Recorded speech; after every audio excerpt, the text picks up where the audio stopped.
Bapak Ibu Saudara yang kekasih dalam Kristus Yesus Tuhan kita, selamat bertemu kembali dengan kami HKBP Kernolong, HKBP tertua di luar Pulau Sumatera yang tetap setia bersama saudara di dalam renungan malam Shalom. Dan untuk memulai renungan ini kita berdoa. Allah Bapa di sorga yang kami kenal di dalam Yesus Kristus, Tuhan dan Juru Selamat kami, yang telah membuka jalan keselamatan, jalan persekutuan melalui pengampunan dan penebusan dosa-dosa kami. Ajar kami senantiasa untuk tetap setia mengikuti Engkau dan beriman teguh kepada Engkau, agar hidup kami dikuatkan dan dimampukan berada di tengah-tengah dunia ini. Terima kasih Bapa, di dalam Yesus kami berdoa. Amin. Saudara-saudara yang kekasih, firman Tuhan untuk kita pada hari ini sebagaimana ditetapkan HKBP pada hari Selasa 15 Juli 2025. Kita ambil dari kitab 1 Timotius pasal yang pertama, ayat yang pertama sampai ayat ke-11, dan menjadi pembimbing ayat 6 dan 7. Demikian firman Tuhan. Tujuan nasihat itu ialah kasih yang timbul dari hati suci, dari hati nurani yang murni, dan dari iman yang tulus ikhlas. Tetapi ada orang yang tidak sampai pada tujuan itu dan yang sesat dalam omongan yang sia-sia. Mereka itu hendak menjadi pengajar hukum Taurat tanpa mengerti perkataan mereka sendiri dan pokok-pokok yang secara mutlak mereka kemukakan. Demikian firman Tuhan. Saudara-saudara yang kekasih, inilah nasihat Paulus kepada Timotius yang pada masa itu diserahi tugas untuk memimpin jemaat di Efesus.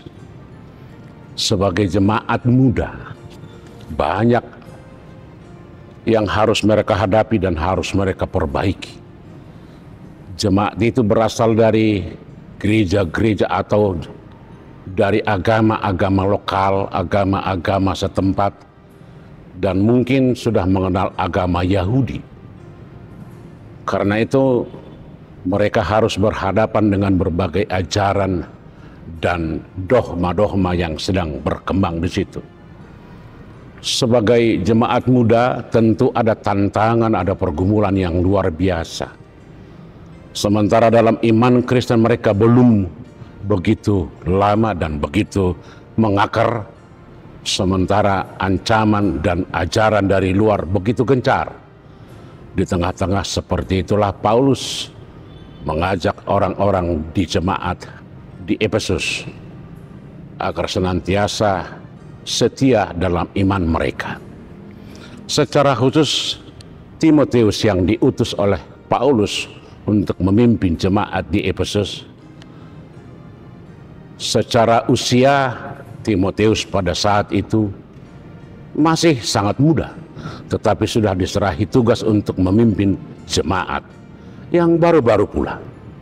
Karena itu sebagai orang muda, barangkali dia belum banyak pengalaman, banyak pengetahuan, dan mungkin dia harus berhadapan dengan berbagai hal-hal yang bisa merongrong keberadaan dia sebagai pemimpin jemaat dan sebagai pemimpin gereja baru. Karena itulah Paulus mengajak Timotius agar tetap waspada terhadap kebiasaan-kebiasaan dan tradisi-tradisi, ajaran-ajaran yang berkembang di tengah-tengah masyarakat.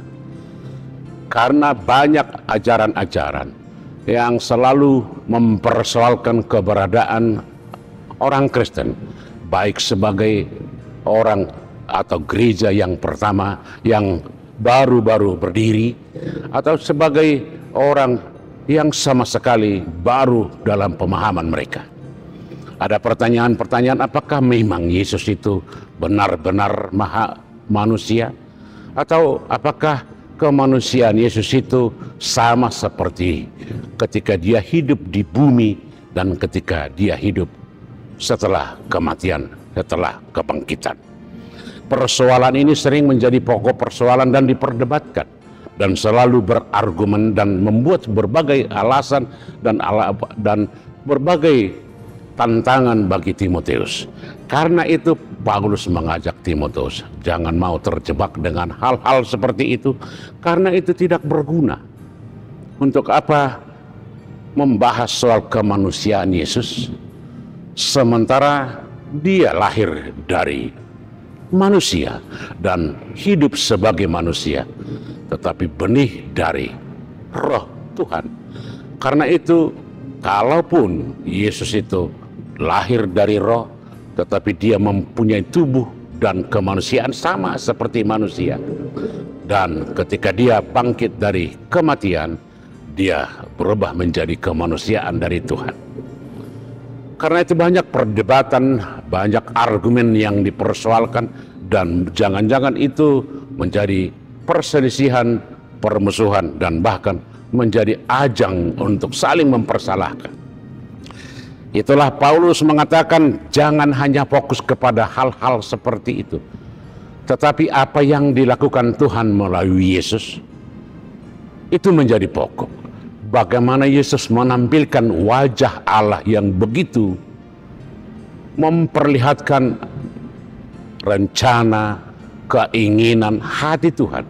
Di dalam Yesus tertuang atau tersingkap, terbuka semua apa keinginan Allah untuk semua orang supaya diselamatkan melalui pengampunan dan melalui penghapusan dosa. Karena itu keselamatan menjadi hal yang sangat baru bagi orang-orang pada zaman itu. Itulah sebabnya Paulus sangat jelas untuk mengajar Timotius sebagai orang muda agar jangan terjebak dengan kebiasaan-kebiasaan atau perdebatan-perdebatan yang tidak perlu, karena itu tidak membangun iman kita. Itu bukan membawa kita kepada pengenalan yang pasti akan Kristus, tetapi semakin mengaburkan atau tidak memperjelas keberadaan iman kita sebagai orang-orang percaya. Padahal yang Yesus lakukan sudah pasti. Yang Yesus sudah perlihatkan adalah bagaimana Tuhan itu sudah membuka rahasia yang selama ini tersembunyi. Itu kata-kata Paulus, bahwa kalau menurut kemampuan, menurut keberadaan, menurut keberdosaan kita, seharusnya kita tidak berhak untuk menerima keampunan dan keselamatan. Tetapi karena kasih Allah, anugerahnya yang besar, melalui penebusan, melalui pengorbanan Yesus, kita menjadi orang-orang yang diselamatkan, menjadi orang-orang yang ditebus dari dosa dan kesalahan, dan menjadi anak-anak Allah. Apakah dengan berdebat tentang bagaimana Tuhan melakukannya, bagaimana kemanusiaan Yesus, bagaimana kemanusiaan Tuhan selama dia di dunia atau sesudah dia bangkit dari kematian, itu tidak menjadi soal. Yesus yang lahir dari manusia, menurut pengakuan iman percaya kita, dia dikandung daripada Roh Kudus, lahir dari anak darah Maria, dan hidup di tengah-tengah dunia. Tetapi dia disalibkan dan mati, dikuburkan, turun ke dalam kerajaan maut, bangkit dari kematian, naik ke surga. Itu adalah rumusan yang pasti bagi orang percaya. Apapun alasan-alasan, apapun argumen, apapun dasar-dasar yang dilontarkan oleh orang-orang yang tidak mempercayai iman kita, pengakuan iman rasuli bagi semua orang Kristen di dunia ini jelas, Yesus itu lahir dari anak darah Maria, disalibkan, mati dan dikuburkan, bangkit dari kematian, dan naik ke surga, duduk di sebelah kanan Allah. Dan dari sana kelak akan datang untuk menghakimi orang yang hidup dan mati. Ini menjadi suatu cakupan atau rangkuman dari seluruh iman percaya orang Kristen. Karena itu yang dilakukan Allah untuk orang-orang percaya melalui kematian dan kebangkitan Yesus. Itulah gambaran yang utuh bagaimana orang-orang percaya setelah mengalami kematian pada saatnya akan mengalami kebangkitan untuk hari Tuhan, untuk hari kehidupan yang kekal. Biarlah apa yang kita percayai melalui Alkitab, melalui pengajaran-pengajaran di dalam ibadah-ibadah kita, pemberitaan di dalam seluruh kegiatan-kegiatan gerejawi kita, itu menjadi dasar dari seluruh iman kita, agar jangan digoyang atau menjadi goyah akibat dari seluruh berbagai godaan, dogma, ajaran yang sedang berkembang di tengah-tengah kehidupan. Pada zaman ini kita sedang mengalami berbagai hal, berbagai pengajaran, berbagai dogma yang berkembang. Jangan pernah melibatkan diri dengan berbagai argumen atau berbagai apologet yang tidak berarti, sebab itu akan menjadi sia-sia.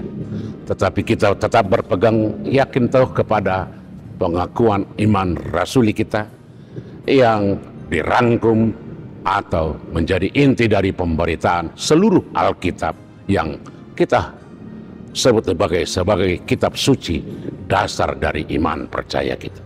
Biarlah Roh Tuhan yang senantiasa menguatkan kita. Amin, kita berdoa. Terima kasih malam ini Tuhan, karena Engkau masih menyertai kami, membimbing kami melalui firman-Mu, menyertai perjalanan kehidupan kami sepanjang hari ini. Dan malam ini biarlah kuat kuasa-Mu, Roh-Mu menjaga kami dalam tidur kami, dan biarlah Roh-Mu yang mengajar kami untuk meyakini apa yang Tuhan lakukan di dalam Yesus, bahwa kami telah ditebus dan diselamatkan, memperoleh kehidupan yang kekal. Agar untuk ke depan kami semakin dimampukan menjadi saksi-saksi, menjadi pemberita kesukaan, sukacita yang dari Engkau. Terima kasih Bapa, hanya di dalam Yesus kami berdoa. Amin. Anugerah Tuhan kita Yesus Kristus, kasih setia Allah Bapa, dan persekutuan dengan Roh Kudus kiranya menyertai saudara-saudara sekalian. Amin.